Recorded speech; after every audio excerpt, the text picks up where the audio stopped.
इसी समय वॉशिंगटन में पेंटागन की इमारत से सभी कर्मचारियों को निकाला जा रहा है क्योंकि इमारत में खतरनाक पदार्थों का रिसाव पाया गया है।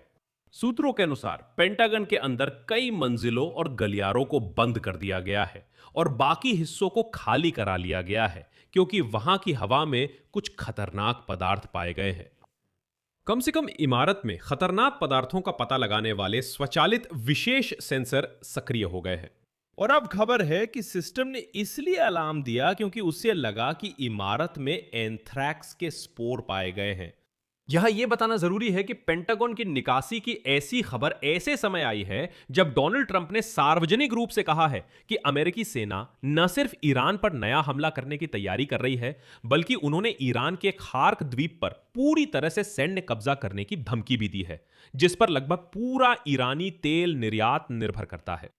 अब ईरान में पड़ोसी देशों को निकासी की अपील की जा रही है क्योंकि वो जवाब में सबसे बड़ा हमला करने की तैयारी में है। और जैसे कि मैंने पेंटागन की निकासी के मुद्दे से आपका ध्यान आकर्षित कर लिया है, मैं इस एपिसोड में अमेरिकियों द्वारा ईरान के खार्क द्वीप पर कब्जा करने की संभावना के विषय पर भी चर्चा करना चाहता हूं। ये द्वीप क्यों अहम है, ईरान इसे कैसे बचाता है और डोनाल्ड ट्रंप ने पीछे हटना क्यों शुरू किया। इस बयान के तुरंत बाद जिसमें उन्होंने द्वीप पर कब्जा करने की बात कही, उन्होंने जोड़ा कि उन्हें नहीं पता अमेरिकी सच में ऐसा चाहते हैं या नहीं। आइए पश्चिम एशिया की ताजा खबरों पर बात करें। मैं एलेक्सी पेचिए हूं। लाइक करें, कमेंट करें और मेरे टेलीग्राम चैनल पेचिए न्यूज को सब्सक्राइब करें। लिंक वीडियोस डिस्क्रिप्शन में है। तो वॉशिंगटन में पेंटागन की इमारत में आंशिक लॉकडाउन घोषित किया गया और हवा की गुणवत्ता में समस्या और खतरनाक पदार्थों के फैलने के खतरे के कारण कई मंजिलों से लोगों को निकाला गया। घटनास्थल पर आपातकालीन सुरक्षा प्रोटोकॉल लागू किए गए थे। पेंटागन के प्रेस सचिव शॉन पार्नेल ने पुष्टि की कि निगरानी प्रणालियों ने हवा की गुणवत्ता में गिरावट पाई है, जो खतरनाक रिसाव या रासायनिक हमले का संकेत हो सकता है। पार्नेल के अनुसार रक्षा विभाग ने मानक सुरक्षा उपाय लागू किए हैं, खासकर उन क्षेत्रों के लिए जहां खतरा है वहां के लोगों को अपनी जगह पर ही सुरक्षित रहने का आदेश दिया गया है।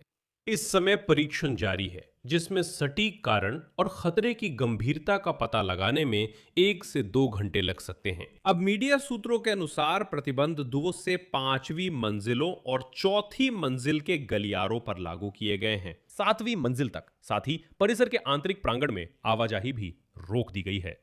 वहां मोबाइल लैब तैनात है और विभिन्न विभागों की तकनीकी गाड़ियों की भारी आवाजाही हो रही है। यह भी बताया गया है कि पेंटागन के सुरक्षा कर्मचारी बंद क्षेत्र के अंदर पहले से ही गैस मास्क और पूरी रासायनिक सुरक्षा पोशाक में काम कर रहे हैं। आपातकालीन स्थिति को नियंत्रित करने के लिए खतरनाक सामग्री टीम और सुरक्षा एजेंसी को बुलाया गया है। पेंटागन बलों और आर्लिंगटन काउंटी फायर डिपार्टमेंट की टीम को बुलाया गया है। यह सब सुनने में वाकई बहुत डरावना लगता है, खासकर जब यह ध्यान में रखें कि इस समय संयुक्त राज्य अमेरिका ईरान पर नए हमले कर रहा है और डोनाल्ड ट्रंप देश को पूरी तरह बम से उड़ाने और यहां तक कि ईरान के खार्क द्वीप और देश की पूरी तेल अवसंरचना पर कब्जा करने की धमकी दे रहे हैं। बाद में पता चला कि सब कुछ इतना नाटकीय नहीं था। और फिर सीएनएन ने बताया कि पेंटागन की सेंसर प्रणाली ने एंथ्रेक्स की संभावित उपस्थिति का पता लगाने के बाद निकासी शुरू की गई थी। हालांकि सीएनएन के एक सूत्र के अनुसार सेंसर प्रणाली खराब निकली, जिससे झूठा अलार्म बज गया।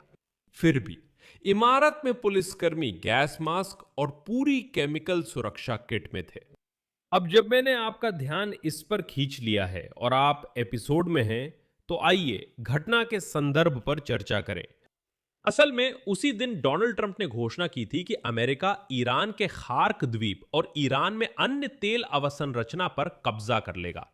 ये छोटा सा, दिखने में मामूली सा द्वीप फारस की खाड़ी में ईरान के लिए एक महत्वपूर्ण आर्थिक गलियारा है और देश के लगभग 90% तेल निर्यात की आपूर्ति करता है।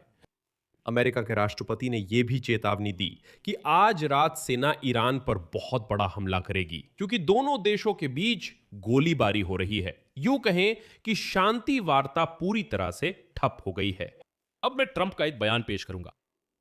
इसी न किसी समय निकट भविष्य में हम खार्क द्वीप और अन्य तेल अवसंरचना को अपने कब्जे में ले लेंगे और उनके तेल और गैस बाजारों पर पूरी तरह से नियंत्रण कर लेंगे, ठीक वैसे ही जैसे हमने वेनेजुएला के साथ किया था। और इससे शानदार नतीजे मिल रहे हैं, जैसे वेनेजुएला में हुआ।